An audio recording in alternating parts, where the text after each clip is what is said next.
কানাডার মাঝ আকাশে দুই বিমানের সংঘর্ষ। কানাডার মাঝ আকাশে দুই বিমানের মধ্যে সংঘর্ষের ঘটনা ঘটেছে। এই ঘটনায় একজন পাইলট নিহত হয়েছেন।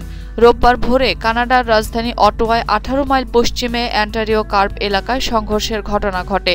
পুলিশের উদ্ধৃতি দিয়ে ভারতীয় সংবাদ মাধ্যম এনডিটিভির প্রতিবেদনে বলা হয়, শেনোনা ও টুরবো প্রো পিপার PA-42 বিমানের মধ্যে সংঘর্ষ হয়। এতে সঙ্গে সঙ্গে শেনোনা বিমান দুমড়ে মুচড়ে স্থানীয় একটি মাঠে পড়ে যায়।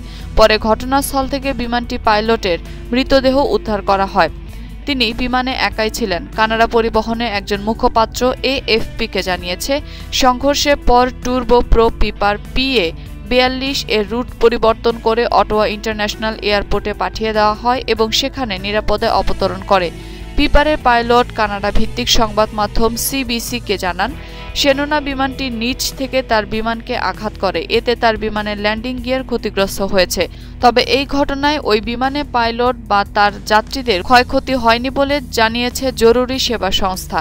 কার্প এলাকায় মাসখানেক আগেও বিমান দুর্ঘটনা ঘটেছে। এই নিয়ে ওই এলাকায় 2টি বিমান দুর্ঘটনা ঘটল।